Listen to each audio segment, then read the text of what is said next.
qu'il est temps d'agir, qu'il est temps d'aligner cette loi-là pour protéger notre pays. Si nous ne le faisons pas, je peux vous assurer, je peux prédire que ce pays va être dirigé un jour par un étranger. Un étranger, c'est-à-dire quelqu'un qu'on définit comme étant congolais, mais en réalité, vous lui demandez, mais votre père, c'est qui? Il vous dit que mon père est italien. Oh, votre mère, c'est qui? Oh, ma mère est zambienne. Vous dites, oh. Et votre femme, c'est qui? On vous répond, ma femme est burundaise, Tutsi burundaise. Et vous appelez ce Congolais-là, je ne sais pas comment il a acquis la nationalité, vous l'appelez Congolais d'origine, éligible pour être président de la République démocratique du Congo. J'ai dit non. Ne votez pas pour des gens de ce genre-là. Ils vont mettre à mal la souveraineté nationale, ils vont vendre notre pays aux plus offrants à l'extérieur. Ils n'ont rien à voir avec nous. Par conséquent, pendant les élections qui viennent, s'il vous plaît, dites à tous nos compatriotes, votez pour les Congolais d'origine, de préférence, de père et de mère. Mais ceux qui ne sont pas des pères et des mères, ils peuvent occuper des postes qui sont subalternes, qui ne sont pas au niveau de la présidence de la République. Nous n'avons rien contre ça. Regardez la commune de Kinshasa, Barungu, Lingwala, Kalamu et Kasavubu. Vous avez plein de Ouest-Africains qui construisent. Vous êtes sûr qu'en 2150, personne ici sera en vie. Mais ces enfants-là trouveront quoi? Tous les papas qui ont laissé des parcelles à Lingwala, les enfants sont en train de les vendre. Ça coûte 400 000 $ la parcelle. Ils viennent acheter à Selimba. Donc vous laissez les centres-villes aux étrangers. Vous venez à Selimba. Vous avez une idée de menace pleine. Tu n'es pas né congolais, tu ne l'es pas. On n'a pas refusé à quelqu'un d'être congolais. Devenez congolais, ce n'est pas notre problème. On ne vous a pas tout privé. On refuse personne. Nulle part, vous avez suivi. Le docteur Noël Tchani dire, on ne veut plus de gens ici, on ne veut que des Congolais. Non, nous on ne dit pas ça. Venez vivre au Congo, venez travailler au Congo. Tu peux être député national, il n'y a pas de problème. Tu peux être sénateur, il n'y a pas de problème. Tu peux être ministre, il n'y a pas de problème. Mais on ne va pas te donner. Ministère de l'Intérieur, on ne va pas te donner. Ministère de la Défense, on ne te donne pas.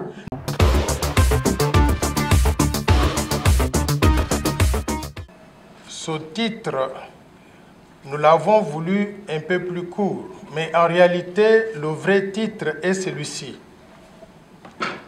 De père, de mère et d'épouse. Quel avenir pour la République démocratique du Congo? Pourquoi est-ce que nous avons écrit ce livre? Nous l'avons écrit comme soubassement à la proposition de loi Tchani de père et de mère et d'épouse que Honorable Nsingi Pululu Cerveau Pichu a bien voulu présenter à l'Assemblée nationale, et la proposition de loi se trouve maintenant au niveau de l'Assemblée nationale. On attend qu'elle soit programmée pour débat et vote éventuellement pendant cette session de septembre 2023. Pourquoi est-ce que nous avons tenu à faire cette proposition de loi? Nous partons de l'idée qu'en 1960,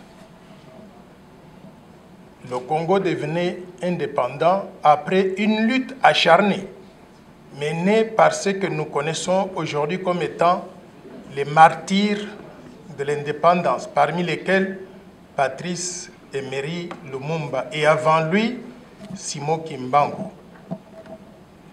Pourquoi est-ce que ces martyrs de l'indépendance ont versé de leur sang?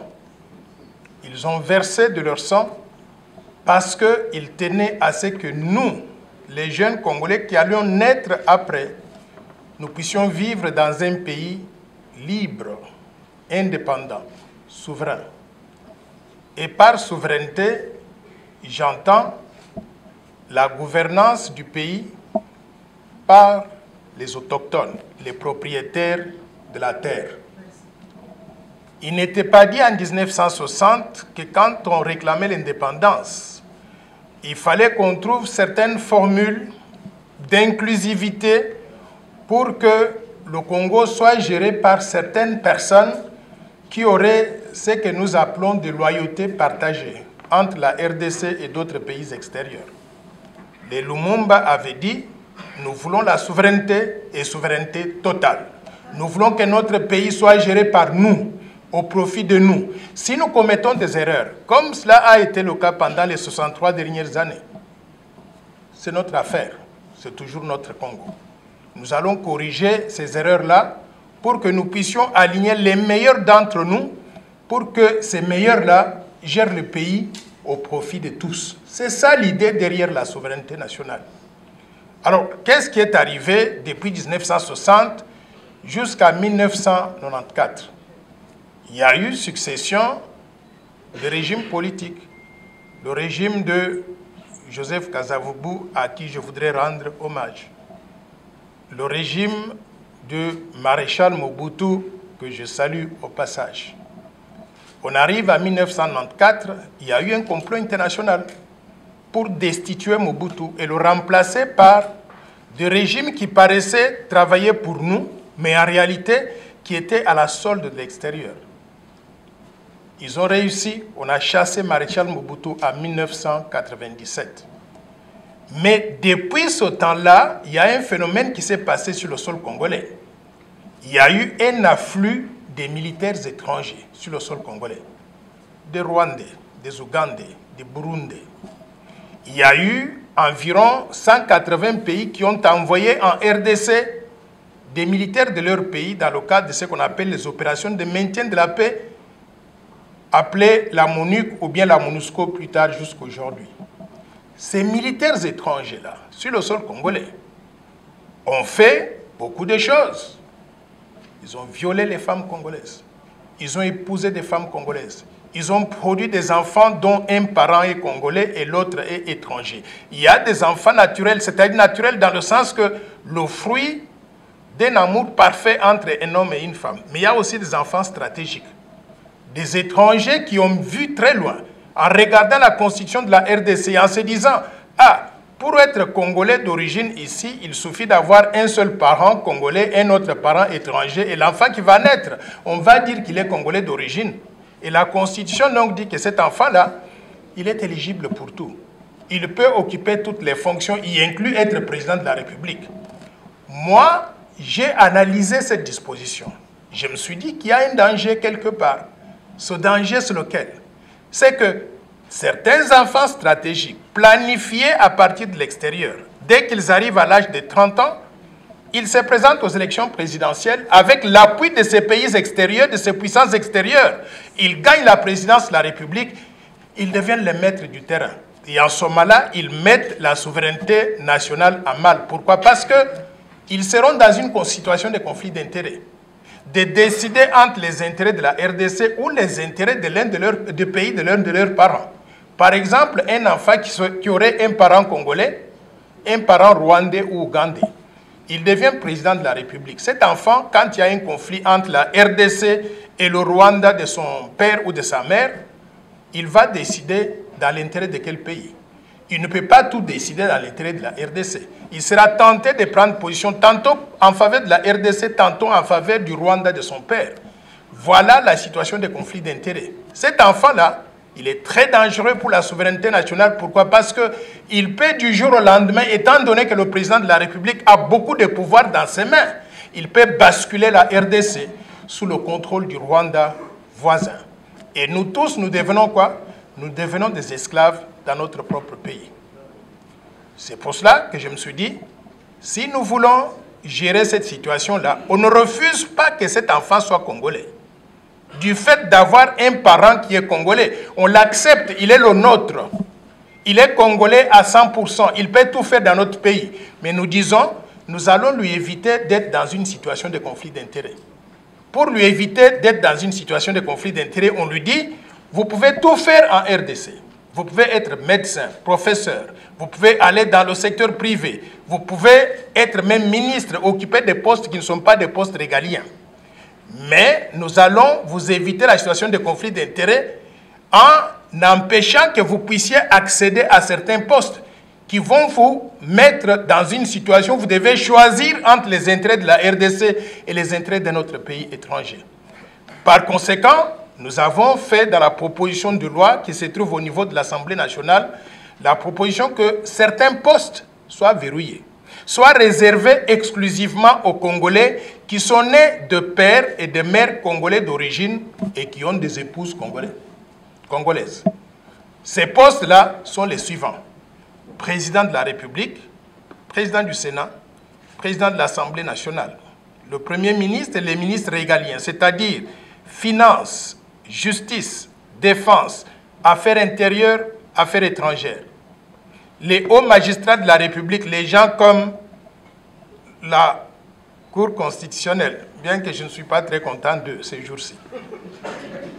La Cour constitutionnelle, la Cour de cassation, les hauts commandements militaires de l'armée, le haut commandement du commissariat général de la police, les gouverneurs des provinces, les gouverneurs de la Banque centrale du Congo, le directeur général de la DGM, de la Direction générale des migrations, l'administrateur de l'ANER, de l'Agence nationale des renseignements, les ambassadeurs de la RDC à l'étranger, parce qu'ils représentent le chef de l'État et la politique étrangère du pays qui se trouve être un poste verrouillé, un poste donc de souveraineté. Et enfin, je voudrais y ajouter le président de la CENI, de la Commission électorale nationale, c'est un poste de souveraineté. Le gouverneur de la Banque centrale du Congo, je l'avais déjà mentionné. Et en plus de cela, maintenant, nous allons y ajouter les épouses ou les époux de tous ces postes qui sont verrouillés. Il y a une logique dans ça. Pourquoi verrouiller les épouses? Est-ce qu'on empêche à quelqu'un d'aimer une femme étrangère ou bien un homme étranger? Non. Si vous voulez tomber amoureux d'une Française ou d'une Rwandaise ou d'une Ougandaise, nous allons acclamer cela. Et nous allons accueillir votre époux ou bien votre épouse comme étant notre belle-sœur ou bien notre beau-frère national. Nous allons l'adorer, l'aimer. Mais nous disons, parce que vous avez une épouse ou bien un époux étranger, vous allez vous retrouver dans une situation de conflit d'intérêts entre votre pays, la RDC, le pays de votre femme ou bien de votre époux. Quand il s'agit donc de prendre certaines décisions stratégiques pour le pays. Par conséquent, on vous dit, vous pouvez tout faire dans notre pays, sauf occuper ces fonctions de souveraineté pour éviter que vous soyez dans cette situation de conflit d'intérêts. Voilà les postes qui sont verrouillés dans le cadre de la proposition de loi qu'on a faite à l'Assemblée nationale.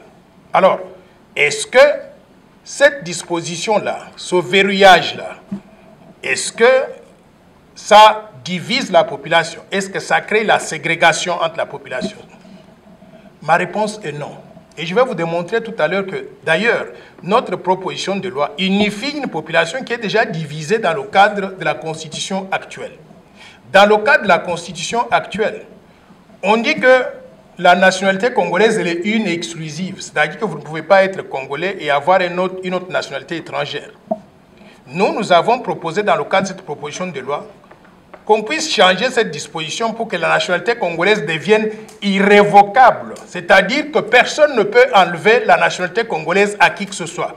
Vous êtes congolais d'origine, vous allez rester congolais d'origine avec la nationalité congolaise jusqu'à la mort. Si vous allez à l'étranger, pour des raisons qui vous sont personnelles, vous décidez de prendre une nationalité étrangère, française, belge, indonésienne ou de Jamaïque, vous prenez cette nationalité pour des raisons de convenance personnelle. Vous pouvez faire tout ce que vous voulez pendant que vous êtes dans ce pays-là. Mais quand vous arrivez au Congo, à l'aéroport d'Indjili, vous présentez votre passeport congolais, nous vous admettons dans votre pays, dans le pays de vos ancêtres, sans vous poser des questions si vous avez une autre nationalité ou quoi. Donc la nationalité congolaise devient irrévocable. On ne peut pas l'enlever à qui que ce soit. Maintenant, quelle est la conséquence de cela? La conséquence de cela, c'est que nous allons redonner la nationalité à 15 millions de nos compatriotes qui sont dans la diaspora, qui ont quitté la RDC, soit pour aller étudier, soit pour aller travailler, qui gagnent de l'argent là-bas pour renvoyer aux familles qui vivent dans la pauvreté, donc au Congo. Nous allons redonner la nationalité à ces 15 millions de Congolais. Donc, cette proposition de loi va réunifier une population qui est divisée par la Constitution dans la forme actuelle. On va prendre les 15 millions de Congolais qui redeviennent Congolais, qui étaient à l'étranger dans la diaspora. On va les ajouter aux 107 millions de Congolais qui sont à l'intérieur.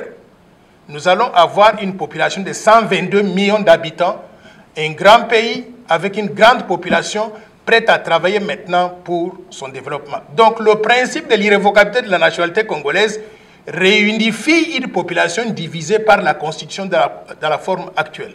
Par conséquent, les évêques qui disent quelque part que la loi ici divise, ils doivent bien relire ce que nous proposons.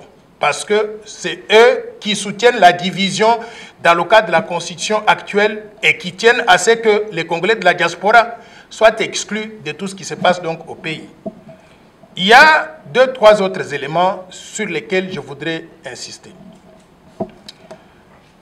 La loi que nous avons proposée n'a pas de connotation ethnique, tribale ou raciale. Nous n'avons pas dit que pour être congolais, il faut avoir une certaine couleur. Nous avons dit que sont congolais tous ceux qui sont nés de pères ou de mères congolais, mais ne peuvent accéder aux fonctions de souveraineté que ceux qui sont des pères et des mères, pour des raisons que je venais d'expliquer tout à l'heure. Donc, la loi n'a rien à voir avec la couleur. Vous pouvez être blanc, jaune, d'une autre couleur et être congolais d'origine. S'il s'avère qu'on vérifie et qu'on trouve que vous avez un parent congolais ou des parents congolais jusqu'à une certaine génération. Par conséquent, mettons de côté ces allégations de xénophobie, de racisme, qui ne sont pas justifiées. Ce sont simplement des gens qui veulent distraire donc les autres. Et nous demandons à notre Assemblée nationale, qui a la proposition de loi sur sa table depuis un certain temps, qu'il est temps d'agir, qu'il est temps d'aligner cette loi-là pour protéger notre pays. Si nous ne le faisons pas, je peux vous assurer, je peux prédire que ce pays va être dirigé un jour par un étranger. Un étranger, c'est-à-dire quelqu'un qu'on définit comme étant congolais, mais en réalité, vous lui demandez, mais votre père, c'est qui? Il vous dit que mon père est italien. Oh, votre mère, c'est qui? Oh, ma mère est zambienne. Vous dites, oh. Et votre femme, c'est qui? On vous répond, ma femme est burundaise, Tutsi burundaise. Et vous appelez ce Congolais-là, je ne sais pas comment il a acquis la nationalité, vous l'appelez Congolais d'origine, éligible pour être président de la République démocratique du Congo. J'ai dit non. Ne votez pas pour des gens de ce genre-là. Ils vont mettre à mal la souveraineté nationale, ils vont vendre notre pays aux plus offrants à l'extérieur. Ils n'ont rien à voir avec nous. Par conséquent, pendant les élections qui viennent, s'il vous plaît, dites à tous nos compatriotes, votez pour les Congolais d'origine, de préférence, de père et de mère. Mais ceux qui ne sont pas des pères et des mères, ils peuvent occuper des postes qui sont subalternes, qui ne sont pas au niveau de la présidence de la République. Nous n'avons rien contre ça. Mais nous devons nous assurer que les postes de souveraineté restent dans les mains de nous qui sommes les propriétaires de la terre, les autochtones, les indigènes. C'est comme ça qu'on nous appelait donc depuis le temps donc de Lumumba. Sinon, Patrice Emery Lumumba est mort pour rien. Mesdames et messieurs, dans ce livre, nous avons voulu faire quelque chose d'assez intéressant. Parce que beaucoup de Congolais n'ont pas l'occasion de voyager. Moi, j'ai eu l'occasion de voyager dans peut-être 125 pays différents. Et j'ai vu que partout où je suis passé, j'étais très bien accueilli. Les gens me disaient, waouh, ça c'est un expert international. Et ils admirent mon expertise. Mais ils me disent toujours, vous nous aidez et vous retournez chez vous. Il n'y a aucun pays qui m'a dit, nous cherchons un président de la République ici. Si vous voulez, aidez-nous et puis devenez président de la République dans notre pays. Par conséquent, ces fonctions-là sont très sensibles. Nous avons fait une étude comparative des différents pays, en Afrique, en Asie, en Europe, pour déterminer où est-ce qu'on applique la clause des pères et des mères. Et nous avons trouvé que cette clause-là, elle est appliquée pratiquement partout. Dans le livre, nous donnons la liste des pays qui appliquent cette clause-là. Vous avez suivi tout récemment un pays africain, le Gabon. Il y a eu un coup d'État qui a renversé un président qui était là, je ne sais même pas combien d'années Ali Bongo était au pouvoir, plus d'une dizaine, près de 20 ans à peu près.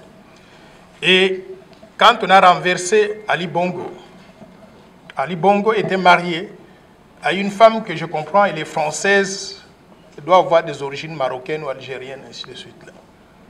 Et la première des choses que le nouveau président de transition au Gabon a faites, c'est de dire que nous allons réviser la Constitution pour que désormais le Gabon soit confié à la gestion exclusive des Gabonais d'origine, nés de père et de mère gabonais d'origine et mariés aussi aux femmes gabonaises. ils ont vécu les conséquences de ce que nous essayons d'éviter ici. S'il vous plaît, apprenons de l'expérience d'autres pays. N'attendons pas que ça puisse nous arriver avant que nous puissions donc nous réveiller. Par conséquent, je demande à l'Assemblée nationale, s'il vous plaît, alignez cette loi pour débat et vote. Laissez les députés nationaux s'exprimer. Que chacun donne son avis. Et d'ailleurs, si cela intervenait avant les élections de décembre 2023, ce serait une très bonne chose parce que nous voudrions connaître la position de chaque député avant qu'il n'aille solliciter encore un deuxième mandat. Ceux qui sont pour la loi des pères et des mères, votez pour eux. Et ceux qui sont contre, renvoyez-les dans leur village.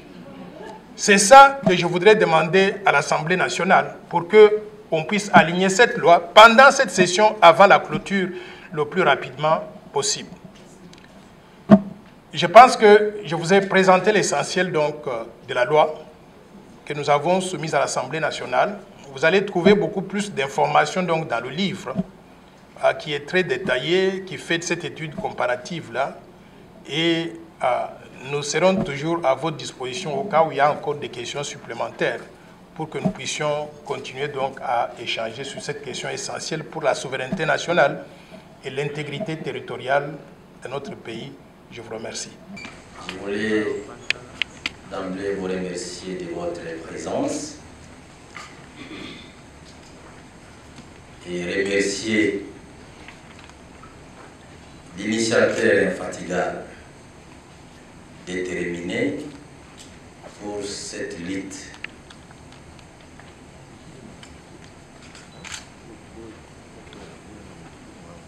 Ces livres,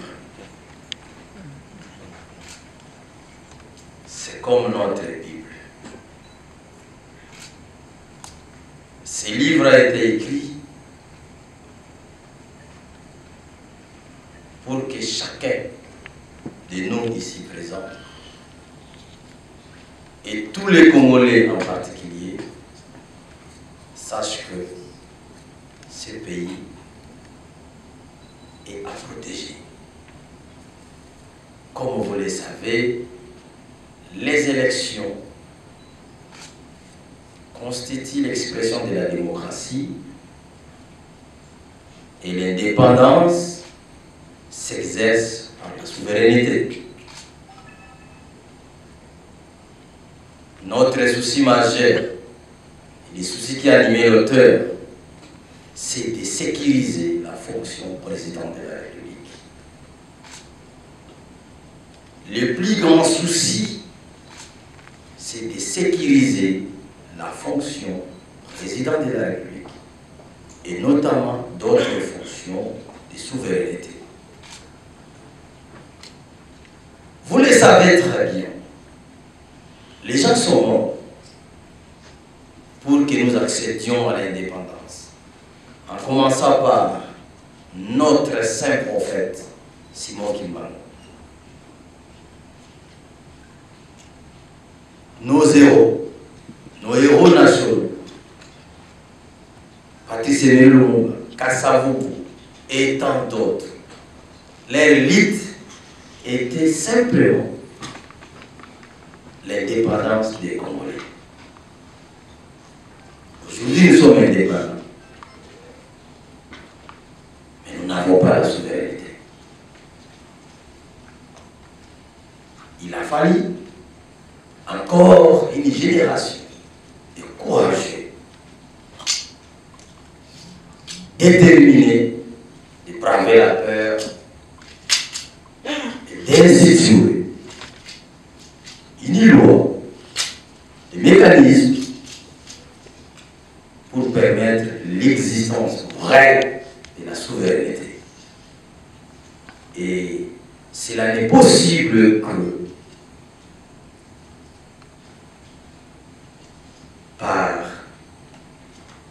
des messages forts, des réunions, des sensibilisations, et enfin, comme on nous a dit, que les paroles s'envolent, les écrits restent.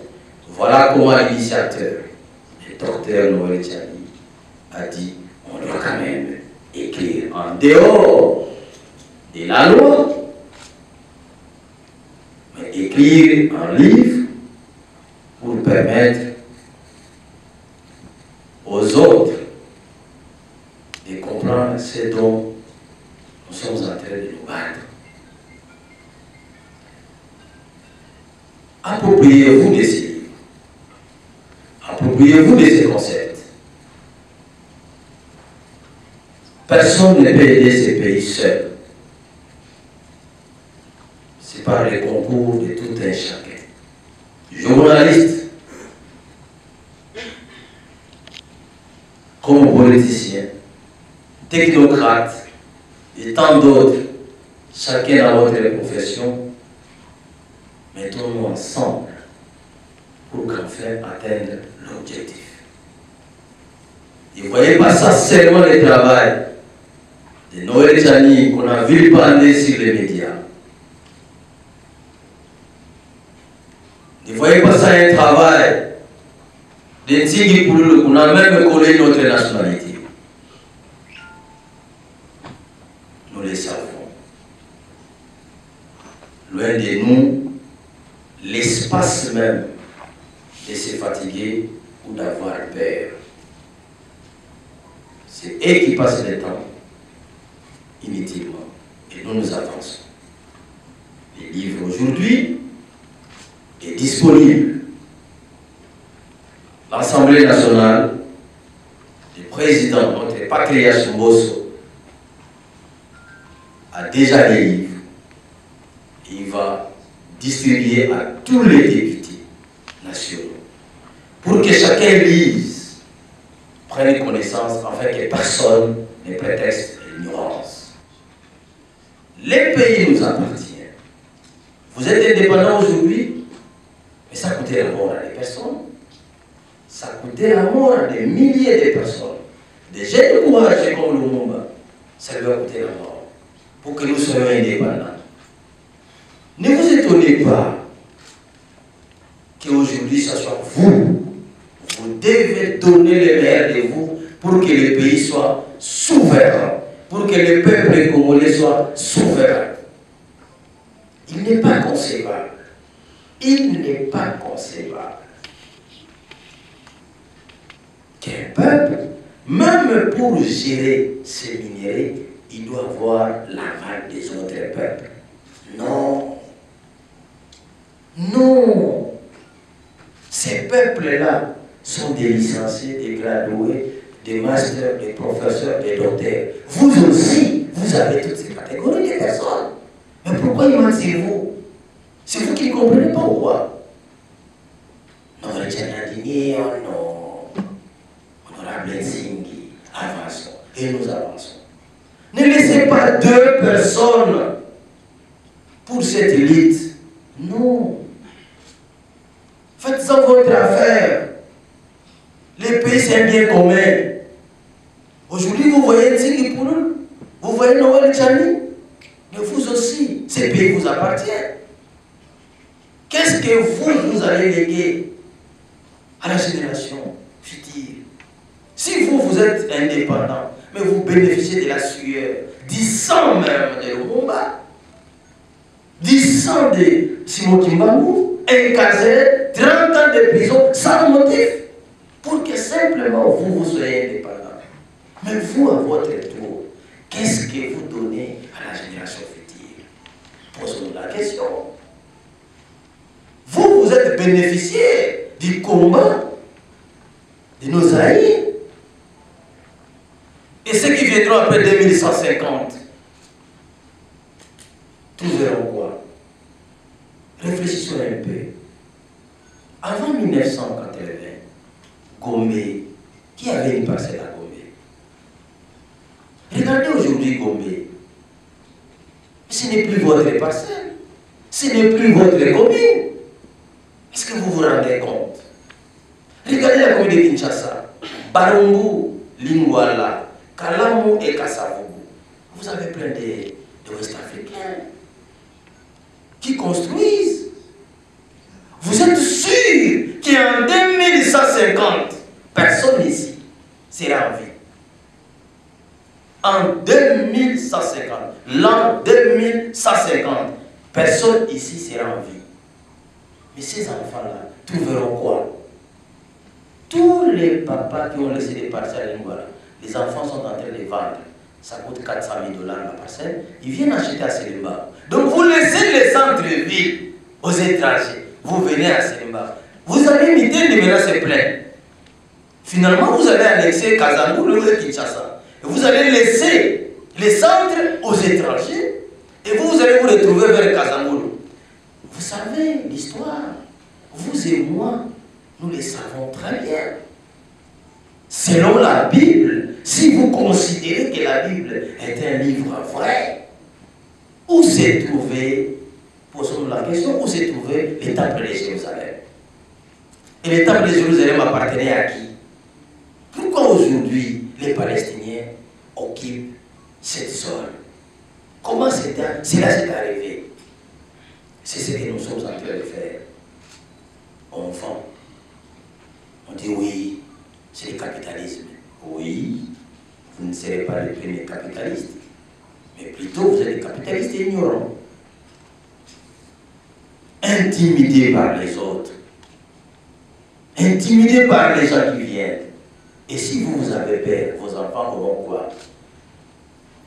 Rien de plus prestigieux que la terre. Partout au monde, les guerres que vous apprenez, ce n'est qu'un problème de la terre.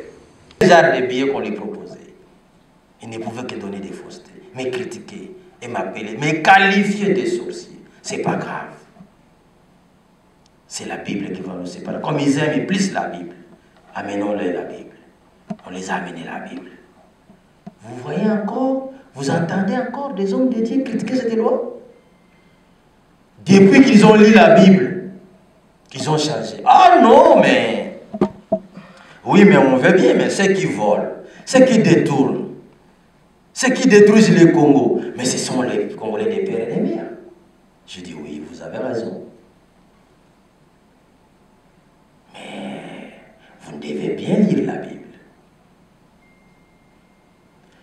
Mes très chers compatriotes, j'ai été inspiré de Dieu à des versets bibliques que vous n'avez pas dit. Au cours d'un débat, des pasteurs qui m'ont appelé, ils étaient 153 pasteurs, pour me faire taire de cette histoire. Ne suivez pas Jenny, c'est un aventurier. J'ai dit, ah bon? Pourquoi nous lisons la Bible? Et un verset qu'on m'avait donné, en cherchant le verset, parce que j'avais avec mon téléphone, avant d'arriver à leur verset, je suis tombé sur un verset. Je dis, ah, ça c'est Dieu qui me donne. Que dit ce verset? C'est dans les livres de Deutéronome. Deutéronome chapitre 1, verset 13. Dit ceci: prenez dans vos tribus des hommes sages, intelligents et connus, et je les mettrai à votre tête. Je dis, oh, voilà. Par rapport à votre préoccupation, ce sont les fils du pays, des pères et des mères qui ont détruit le pays. Vous avez raison, parce qu'on fait les choix pas comme il fallait. Et ce sont vous les hommes de l'église.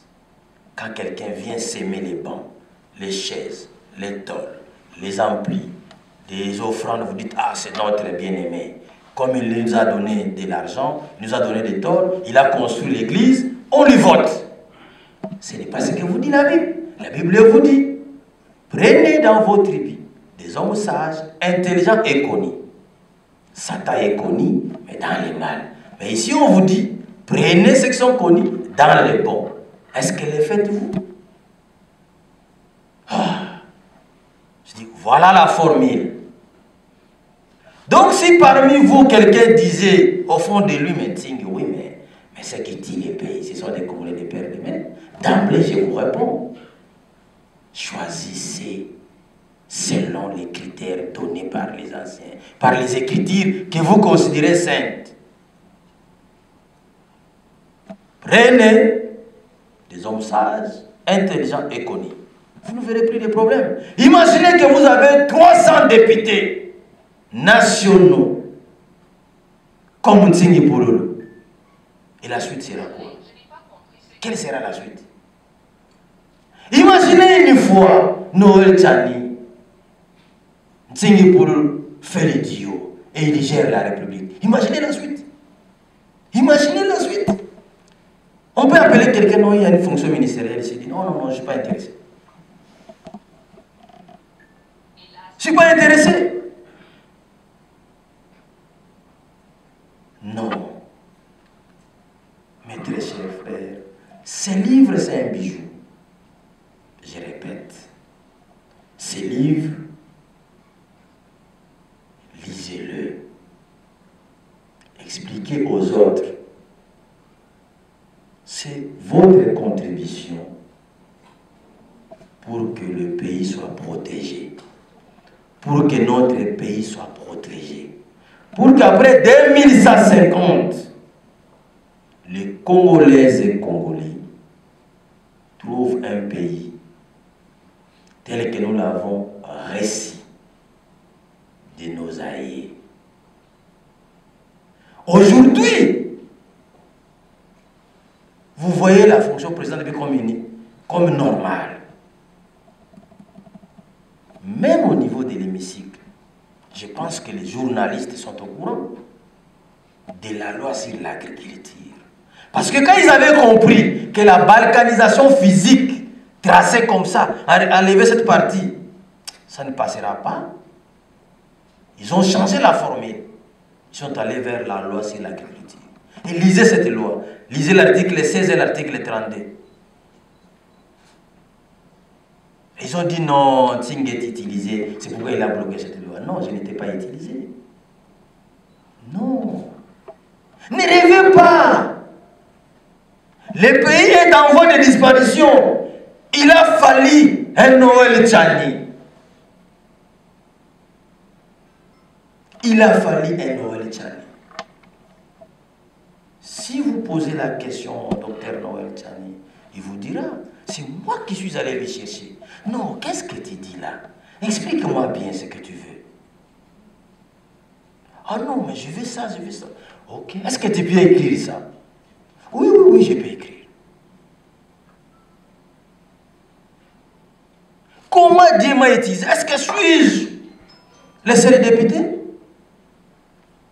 Je suis à mon premier mandat. Pourquoi j'avais compris directement ce que voulait Noël Tchani? Pourquoi moi j'avais directement compris? Et il a fallu 1 an et demi pour expliquer aux collègues députés. Nous étions d'abord à 4.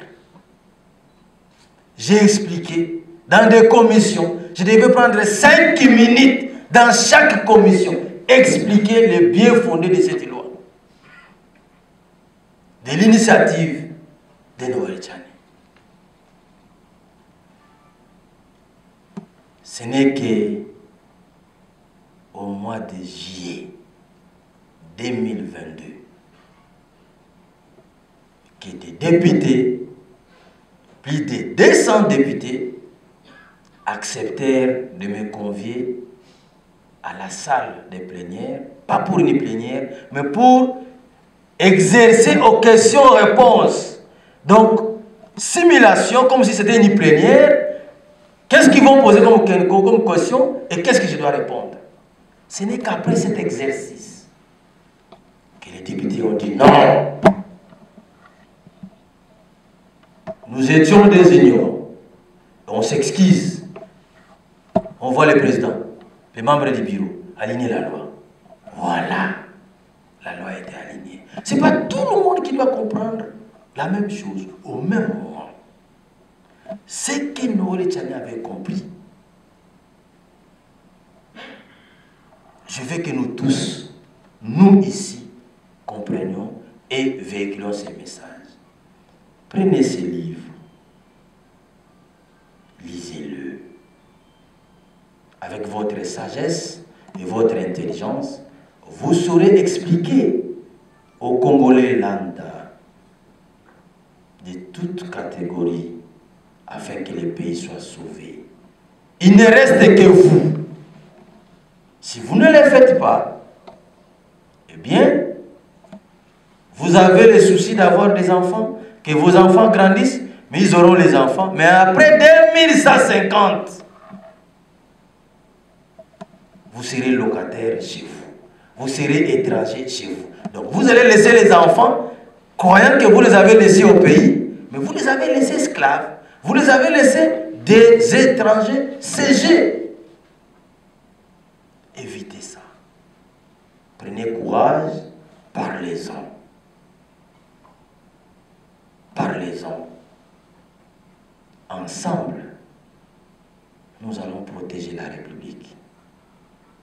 J'insiste, ces pays que nous avons reçus de nos aïeux, nous devons les léguer à la génération future en entièreté avec protection. Il faut que être Congolais devienne un prestige. Et les gens feront tout pour épouser des Congolais et des Congolaises. C'est une fierté. C'est une fierté. Ne dites pas que non, l'enfant est innocent. Oui, je sais très bien. L'enfant est innocent. Mais dans vos plaisirs, si vous épousez une personne où l'examen biologique démontre qu'il est AS ou SS, mais vous, par vos plaisirs, par l'amour, comme l'amour est aveugle, vous tombez amoureux ou amoureuse de quelqu'un que vous ne pouvez pas, parce que toi tu es déjà AS, lui aussi elle est AS, vous savez que vous mettez en péril la vie des enfants. Mais puisque vous vous êtes aimé et que l'amour est aveugle et que vous dites Dieu va faire des miracles, ok, préparez l'argent pour les banques du sang. Et là l'enfant est innocent, mais il subira les conséquences de l'affection de ses parents. L'enfant va les payer. Nous, comme on dit, diamant pour ta futa baleki.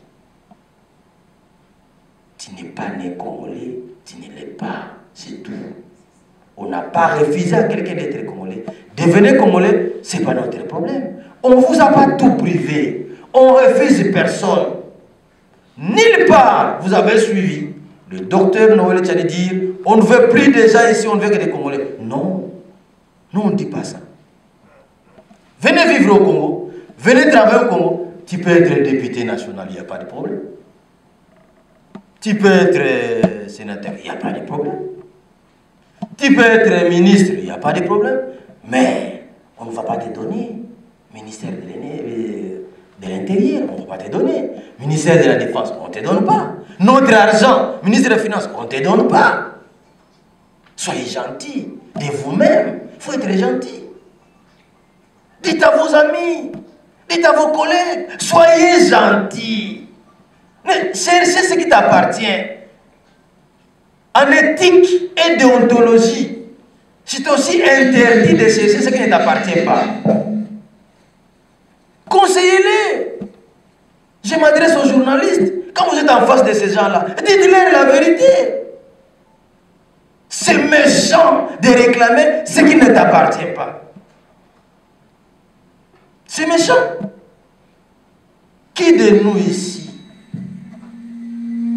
votre parcelle, papa est mort, maman est morte, vous choisissez un liquidateur, membre de la famille, un cousin, un oncle comme ça. Et lui, il est simplement liquidateur, mais il commence à vendre et dit non, non, non, toi tu es têtu envers moi, non, l'autre c'est bon, toi tu peux prendre là, non, non, non, toi. C'est quoi ça? C'est quoi ça? Non. Dites-leur de limiter leurs désirs, de limiter leurs émissions. Et informons au peuple congolais. Au nom de cohésion nationale, au nom de ceci, au calcul politique fait, que les Congolais n'oublient pas qu'ils doivent voter le président de la République seulement celui qui est né des pères et des mères congolais. Seulement celui qui est né des pères et des mères congolais. Puisque nous irons aux élections, si un Congolais de père et de mère est président de la République, sa femme ou son ami de l'école peut être ton frère. Et demain, il dit, ah, c'est mon petit. Oh, ok, viens. Mais si c'est un étranger, il va te voir. Mais tu vas progresser comment? Rappelez-vous du passé. Rappelez-vous du passé. Rappelez-vous du passé. Voilà un président de la République que vous avez. Dans vos obsèques, il est là. Dans vos fêtes même, il est là. Et c'est sans il est votre frère. Regardez le président de la République en fond. Il est là, votre frère. Mais rappelez-vous des autres. C'est comme la lune. C'est comme le soleil. On ne sait pas le rencontrer. Mais c'est quoi ça? Ce sont des leçons. Dieu nous fait traverser des épreuves pour comprendre et ne plus faire ces erreurs dans l'avenir. Voilà pourquoi Noël Tchani maintient sa position, sa lutte, jusqu'à écrire ses livres. Ça s'appelle Alingala Mbamba. Azambamba. Noël Tchani Azambamba. Noël Tchani Atinga Mikaka. Akanga Mikaka ne lokoyo.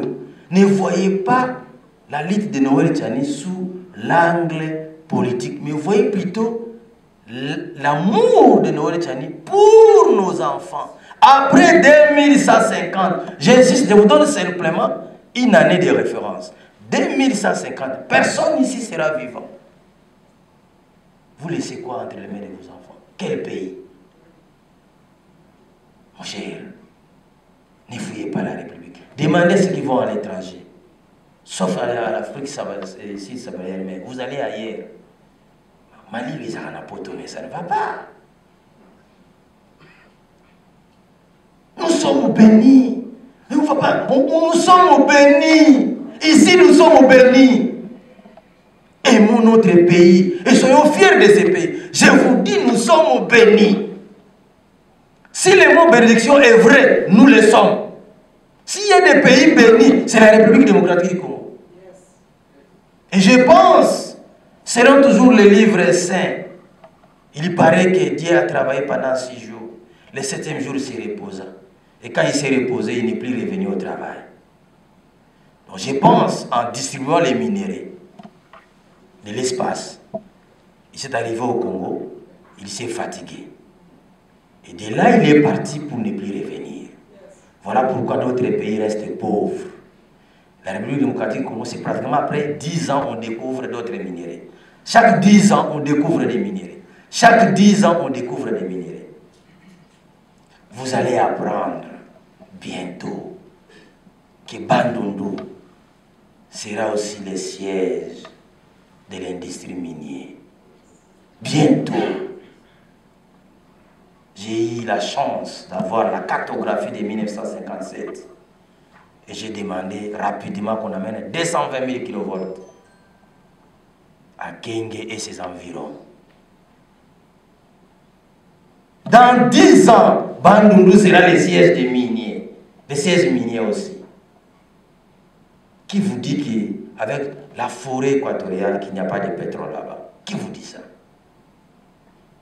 Nous sommes bénis. Et la meilleure façon de protéger sa bénédiction, c'est de coucher sous forme de loi.